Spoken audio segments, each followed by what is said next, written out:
السلام علیکم طالبات، خوش آمدید۔ کیسے ہیں آپ سب؟ امید ہے آپ سب بخیریت ہوں گے۔ آج ہم اپنے لیکچر کا آغاز کرتے ہیں۔ جیسے کہ پہلے آپ نے پڑھا حدیث کی اہمیت تاریخی لحاظ سے، عہد رسالت کے دور کو آپ نے دیکھا۔ دوسرا دور عہد صحابہ کا تھا۔ عہد صحابہ یعنی صحابہ کرام رضی اللہ تعالیٰ عنہم کا دور۔ صحابی کس کو کہتے ہیں؟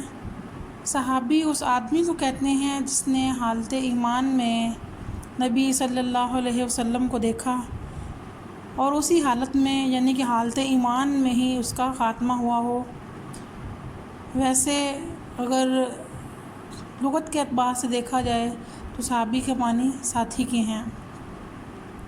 صحابہ کرام نے احادیث کو محفوظ کرنے کے لیے کون سے طریقے اختیار کیے، کون سی جہتیں جو تھیں وہ اختیار کیں۔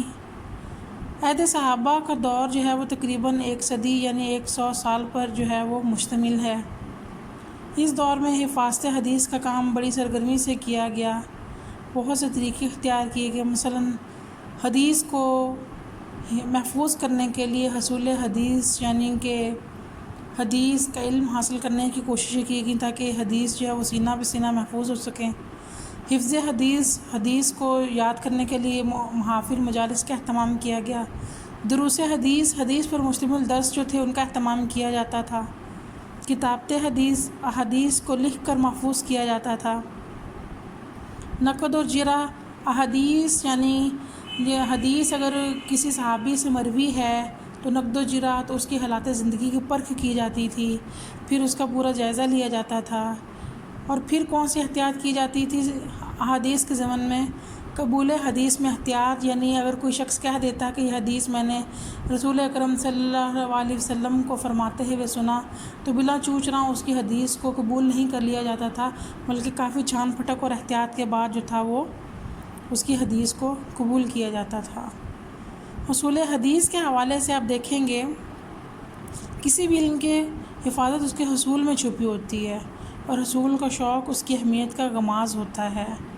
صحابہ کرام نے نبی اکرم صلی اللہ علیہ وسلم سے احادیث بڑے ذوق و شوق سے حاصل کیں، جیسے کہ آپ نے ابو ہریرہ کا دیکھا تھا پہلے بھی ہم نے عہد رسالت میں کہ صحابہ کرام کا طرز عمل کیا ہوا کرتا تھا۔ اب بھی آپ دیکھ رہے ہیں کہ حضرت ابو ہریرہ جو تھے وہ بھوکے پیاسے آپ صلی اللہ علیہ وسلم کی مجلس میں حصول حدیث کے لیے پڑے رہتے تھے۔ اسی طرح جو خواتین ہوا کرتی تھیں اور بعض اوقات صحابہ کرام بھی حضرت عائشہ رضی اللہ تعالیٰ عنہ سے مسائل پوچھ کر احادیث کو جو تھے وہ حاصل کیا کرتے تھے۔ حضرت عبداللہ بن عباس جو کہ ممتاز صحابی ہیں، زندگی کا روز و شب جو تھے وہ دیکھنے کے لیے اپنے خالہ ام المومنین حضرت میمونہ کے ہاں ٹھہرا کرتے تھے۔ حضرت میمونہ جو حضور اکرم صلی اللہ علیہ وسلم کی زوجہ مطہرہ تھیں، ان کے بھانجے ہیں حضرت عبداللہ بن عباس۔ حصول حدیث کے لیے صحابہ کرام کیا کرتے تھے تو آپ چند ان کی سرگرمیوں کو جو ہے وہ دیکھیں گے۔ صحابہ کرام حصول حدیث میں ایک دوسرے سے رجوع کرتے تھے کیونکہ تمام حدیث کسی ایک صحابی کے پاس محفوظ نہیں تھیں۔ آگے بہت سے جو ہیں وہ صحابہ کرام کے آپ اپنے اس ٹاپک میں دیکھیں گے کہ صحابہ کرام کے نام آپ کو کثرت سے دیے گئے ہیں۔ ان تمام ناموں کو یاد ہونا تو محال ہے، تو آپ اس میں ان کو یاد کرنے کا طریقہ کار کیا ہوگا کہ آپ مثال کے طور پر آپ کے اسی ٹاپک میں ہے صحابہ کرام کے نام دیے گئے ہیں تو آپ سارا کا نام یاد نہیں کریں گے، ان میں سے 2 سے 3 نام جو معروف ہیں اور آپ کو یاد کرنے میں مشکل نہیں ہوگی، آپ اس کو جو ہے وہ اپنی آسانی کے لیے یاد کریں گے۔ حضرت عبداللہ بن مسعود قدیم صحابی ہیں، انہوں نے حضرت عمر جو خلفاء راشد میں سے ہیں، حضرت سعد بن معاذ، حضرت صفوان بن اسال سے روایات لی ہیں، اور ان سے روایت کرنے والے صحابہ میں حضرت ابو سعید خدری رضی اللہ تعالیٰ عنہ، حضرت انس، حضرت جابر، حضرت عبداللہ بن عمر، حضرت ابو موسیٰ اشعری شامل ہیں۔ حصول حدیث کے لیے حضرت عبداللہ بن عباس کا جو ہے وہ آپ طرز عمل دیکھیں وہ کیا کرتے تھے، چونکہ عہد نبوی میں وہ بچے تھے اس لیے وہ حصول حدیث میں انحصار اور دوسرے صحابہ کے گھروں کے چکر لگاتے، حتیٰ کہ ان کی بے آرامی کو مد نظر رکھتے ہوئے ان کی چوکھٹ پر پڑے رہتے، یعنی کہ جب آپ نے کوئی حدیث کا علم حاصل کرنا ہوتا تو وہ صحابہ کرام جو اس وقت حضور اکرم صلی اللہ علیہ وسلم کے مجلس میں موجود ہوا کرتے تھے، آپ ان کے گھروں کے چکر لگایا کرتے تھے، اور وقت بے وقت تاکہ ان کے آرام میں خلل پیدا نہ ہو، ان کو بے آرام نہیں کرتے تھے، تو ان کی چوکھٹ پر پڑے رہتے تھے کہ جب بھی کوئی صحابی باہر نکلے تو آپ اس سے اس حدیث کو دریافت کر لیں۔ صحابہ کرام رضی اللہ تعالیٰ عنہم نے جو بھی احادیث حاصل کیں، آپ نے ان پر جو ہے بلا چون چرا عمل نہیں کیا، بلکہ ان احادیث کی بھی تصدیق بھی کیا کرتے تھے۔ یا آپ کو پتہ چلتا ہے کہ کوئی ایسا صحابی، کوئی ایسا شخص ہے جس کے پاس کسی حدیث کا علم ہے، تو آپ اس حدیث کو حاصل کرنے کے لیے دور دراز کا طویل ترین سفر بھی جو تھا وہ کیا کرتے تھے۔ حضرت جابر بن عبداللہ نے مدینہ سے شام تک حضرت عبداللہ بن انیس کے پاس محفوظ ایک حدیث کے حصول کے لیے سفر کیا۔ حفظ حدیث کے لیے کیا طریقہ کار ہوا کرتا تھا صحابہ کرام کا؟ صحابہ کرام کو حفظ حدیث کا شوق تھا، وہ آپ صلی اللہ علیہ وسلم سے احادیث کو سنتے اور ان کو اپنے اذہان میں محفوظ کر لیتے۔ صحابہ آپس میں مل بیٹھتے اور ایک دوسرے کو احادیث سناتے، اس طرح کے مذاکروں کے اہتمام سے انہیں احادیث زبانیں یاد ہو جاتی تھیں۔ اس کے علاوہ ان کے پاس تحریری احادیث بھی موجود تھیں، وہ ان سے بھی احادیث کو حفظ کر لیا کرتے تھے۔ صحابہ کرام اپنے شاگردوں کو بھی احادیث حفظ کرنے پر ابھارتے تھے۔ مثلا حضرت علی فرماتے تھے، علم کا مذاکرہ کیا کرو اور ایک دوسرے سے ملتے رہو ورنہ حدیث ضائع ہو جائے گی۔ حضرت عبداللہ بن عباس فرماتے تھے، جب تم ہم سے حدیث سنتے ہو تو آپس میں مذاکرہ کیا کرو، اگر تم اسے یاد نہیں رکھو گے تو وہ ضائع ہو جائے گی۔ صحابہ کرام کے اس طرز عمل سے ہمیں یہ بھی بات پتہ چلتی ہے کہ ہماری روزمرہ روٹین میں اگر ہم کسی چیز کو یاد کرنا چاہیں تو ہم حفظ حدیث کے اس طریقے کو اختیار کر سکتے ہیں۔ جیسا کہ آپ طالبات آپس میں گفت و شنید کرتے ہیں، آپ کلاسز میں آپ باتیں کرتے ہیں، تو آپ کو باتوں میں کی گئی یا کہی یا سنی گئی بات جو ہے وہ بہت اچھے طریقے سے یاد رہ جاتی ہے۔ تو آپ کو اپنے لیکچرز کو، اپنے اسباق کو یاد کرنے کا بھی ایک طریقہ بھی کارآمد ہو سکتا ہے۔ درس گاہیں بھی تھیں، صحابہ کرام رضی اللہ تعالیٰ عنہ جو تھے قائم کیا کرتے تھے، یعنی حلقہ ہے درس قائم کیا کرتے تھے۔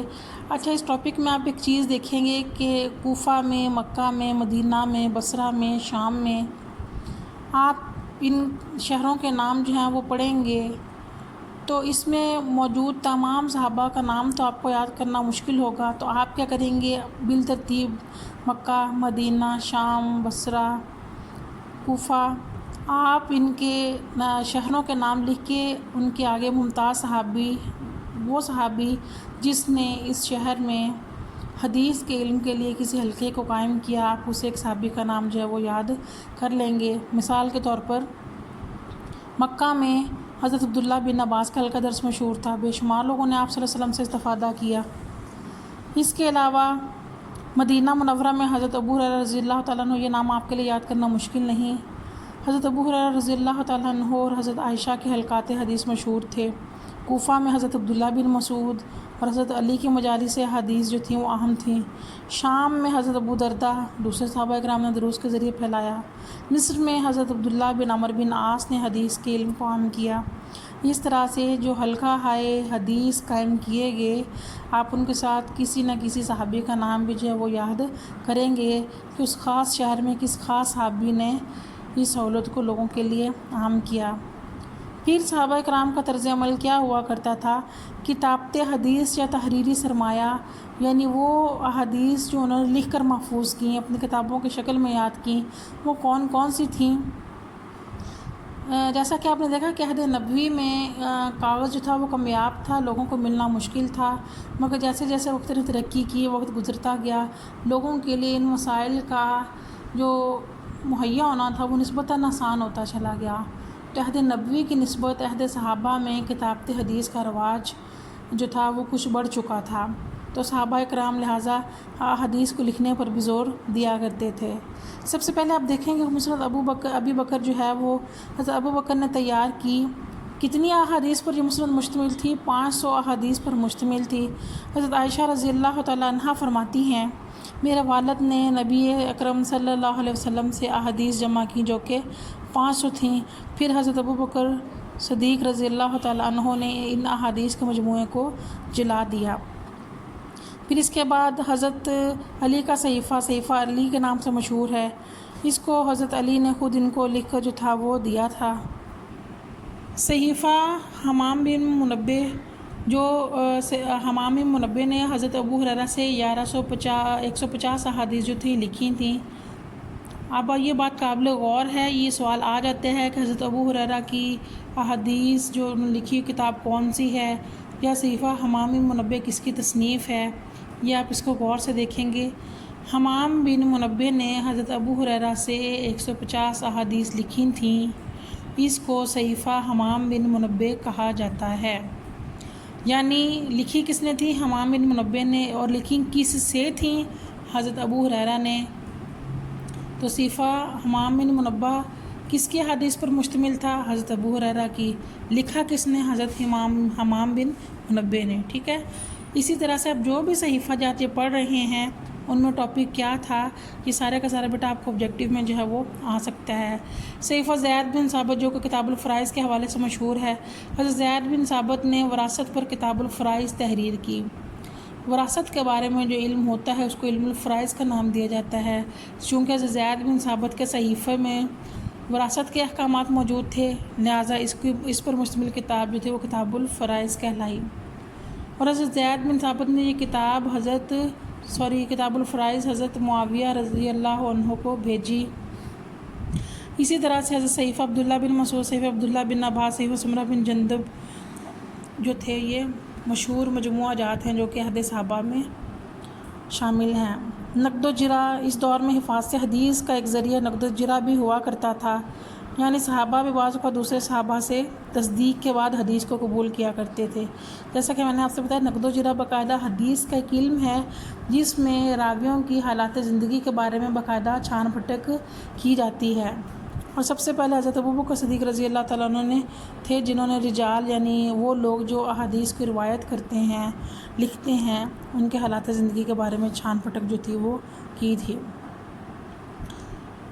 اس کے علاوہ حضرت ابو عمر رضی اللہ تعالیٰ عنہ کے سامنے ابو موسیٰ اشعری نے حدیث پیش کی کہ 3 دفعہ اجازت نہ ملے تو واپس لوٹ جانا چاہیے، تو اس کو انہوں نے ابو سعید خدری کی گواہی پر قبول کیا۔ حضرت علی حدیث بیان کرنے والے سے حلف لیا کرتے تھے، یعنی صحابہ کرام کافی محتاط رویہ جو تھے وہ اختیار کیا کرتے تھے۔ اس ضمن میں سب سے زیادہ کام حضرت عائشہ نے کیا۔ حضرت عبداللہ بن عمر نے حدیث بیان کی کہ میت پر اس کے گھر والے کے رونے کی وجہ سے عذاب ہوتا ہے۔ آپ اس بات کو غور سے دیکھیں تو آپ کو سمجھ میں آئے گی، میت پر اس کے گھر والے کے رونے کی وجہ سے عذاب ہوتا ہے۔ حضرت عائشہ رضی اللہ تعالیٰ عنہ نے تبصرہ کرتے ہوئے فرمایا، اللہ تعالیٰ ابی عبد الرحمن کو معاف کرے، انہوں نے جھوٹ نہیں کہا لیکن ان سے بھول یا غلطی ہوئی۔ اب اس میں مسئلہ اصل میں جو قابل غور ہے وہ کیا ہے؟ حضرت عائشہ نے کیا توجیہ اس کی پیش کی کہ میت پر عذاب کی وجہ اس کے گھر والوں کا رونا نہیں ہے۔ یہ بات جو عبد الرحمن کو سمجھنے میں غلطی ہوئی ہے کہ بلکہ میت پر جو عذاب آتا ہے وہ اس کے اپنے ہی اعمال کی شامت ہوتی ہے۔ قبول حدیث میں احتیاط کیا تھی؟ صحابہ کرام حدیث کو قبول کرنے میں بہت احتیاط سے کام لیتے تھے۔ نقد و جرا کے عنوان کے تحت حضرت ابوبکر، حضرت عمر اور حضرت علی کا قبول حدیث کے ضمن میں طرز عمل اس کی اس محتاط پالیسی کا پتہ دیتا ہے۔ اس کے علاوہ دوسرے صحابہ کرام اس معاملے پر بہت محتاط تھے۔ مثلا حضرت عبداللہ بن عباس کے پاس ایک شخص نے حدیث بیان کی، آپ رضی اللہ تعالیٰ عنہ نے خاص توجہ نہ دی، تو اس شخص نے اس بات پر ناراضگی کا اظہار کیا، تو حضرت عبداللہ بن عباس نے فرمایا، ہمارے سامنے جب یہ کہا جاتا ہے کہ رسول اللہ صلی اللہ علیہ وسلم نے فرمایا تو ہماری آنکھیں اس طرف لگ جاتی ہیں اور کان متوجہ ہوتے، لیکن جب سے یہ علم گھٹیا لوگوں کی سواری بن گیا، ہم صرف جاننے والے لوگوں سے حدیث لینے لگے ہیں۔ حدیث کے بیان کرنے میں احتیاط، یعنی احادیث صحابہ ایسا نہیں کہ ادھر سے بات سنی اور غلط بات کو نعوذ باللہ رسول اکرم صلی اللہ علیہ وسلم کی بات کے ساتھ منسوب کر دیا۔ صحابہ کرام احادیث کو یاد کرنے، اس کو حفظ کرنے اور اس کو 100% یقینی حالت کے باوجود بھی جب کسی دوسرے کو حدیث بیان کرتے تو 100 دفعہ سوچتے کہ کہیں اس میں غلطی کا احتمال نہ ہو۔ اس دور میں صحابہ رضی اللہ تعالیٰ عنہ احادیث بیان کرتے وقت بہت احتیاط کرتے تھے، حتیٰ کہ ان پر خوف طاری رہتا تھا۔ حضرت عبداللہ بن مسعود کی حدیث بیان کرتے وقت کیا ہوتا تھا، رگیں پھول جاتی تھیں اور بدن کانپنے لگتا تھا کہ نعوذ باللہ کہ اگر کوئی غلط بات میں نے رسول اکرم صلی اللہ علیہ وسلم کے ساتھ منسوب کی تو میرا انجام کیا ہوگا۔ اسی طرح حضرت زید بن ارقم نے بڑھاپے میں کمی بیشی کے خوف سے روایت حدیث چھوڑ دی، یعنی احادیثوں کو بیان کرنا چھوڑ دیا کہ زیادہ عمری کی وجہ سے کہیں ایسا نہ ہو کہ حدیث کے الفاظ میں کمی یا بیشی کا احتمال ہو۔ حضرت عمر رضی اللہ تعالیٰ عنہ بھی کمی بیشی کے ڈر سے حدیث کم بیان کیا کرتے تھے۔ حضرت ابو بکر رضی اللہ تعالیٰ عنہ کا طرز عمل کیا ہوا کرتا تھا، فرمایا کرتے تھے کون سی زمین مجھے ٹھکانہ دے گی اور کون سا آسمان مجھے سایہ فراہم کرے گا کہ اگر میں وہ بات کہوں جو نبی اکرم صلی اللہ علیہ وسلم نے نہیں کہی۔ تو ان سبھی باتوں سے ہمیں پتہ چلتا ہے کہ صحابہ کرام رضی اللہ تعالیٰ عنہم نے احادیث کی حفاظت کس طریقے سے کی ہے۔ نشر و اشاعت پبلشنگ کا کام، صحابہ کرام حدیث کا نشر و اشاعت کے ذریعے بھی حفاظت حدیث کا فریضہ سر انجام دیا کرتے تھے۔ مثلا ابن ابی ملیکہ کی روایت ہے کہ عبداللہ بن عباس نے مجھے لکھا، رسول اللہ صلی اللہ علیہ وسلم نے فرمایا تھا کہ قسم خدا علیہ کا ذمہ ہے، یعنی وہ شخص جس پر دعویٰ ہے۔ گویا طلباء کو خطوط لکھ کر حدیث کی حفاظت کی جاتی تھی۔ مقصرین صحابہ، یہ آپ کا ایک اہم ٹاپک ہے، آبجیکٹیو ہے آپ کا کہ مقصرین صحابہ کسے کہتے ہیں۔ مقصرین صحابہ کی جو ہے وہ مثال دیں، یا مقصرین صحابہ میں سے چند ایک کا نام لے کر پوچھا جا سکتا ہے کہ فلاں صحابی نے کتنی احادیث جو ہیں وہ روایت کی۔ مقصرین ہے کثرت سے، یعنی وہ صحابہ جنہوں نے کثرت سے احادیث کو جو ہے وہ روایت کیا ہے، بیان کیا ہے۔ تو آپ دیکھیں گے ان میں 9 نام ہیں، 9 نام کون سے ہیں اور آگے ان کے احادیث شامل ہیں کہ اس صحابی نے کتنی احادیث جو ہیں وہ بیان کی ہیں۔ نمبر 1 حضرت ابو ہریرہ 5374، نمبر 2 عبداللہ بن عمر 2630، انس بن مالک 2286، حضرت عائشہ صدیقہ 2210، عبداللہ بن عباس 1660، جابر بن عبداللہ سے 1540، ابو سعید خدری سے 1170، عبداللہ بن مسعود سے 748، حضرت عبداللہ بن عمر بن عاص سے عبداللہ بن مسعود سے 848 اور عبداللہ بن عمر بن عاص سے 750 احادیث روایت ہیں۔ تو بیٹا یہ ٹاپک آپ کے پیپر کے حوالے سے انتہائی اہم ہے، تو آپ اس کو یاد کرنے کے لیے پوری کوشش کریں گے۔ گھبرانے کی یا پریشان ہونے کی ضرورت نہیں ہے، تو بسم اللہ پڑھ کے آپ اس کو یاد کریں، اور اگر آپ کو پھر بھی اس میں کسی قسم کا کوئی مسئلہ ہو تو آپ پوچھ سکتے ہیں۔ آج کے لیے اتنا ہی کافی ہے۔ اللہ حافظ۔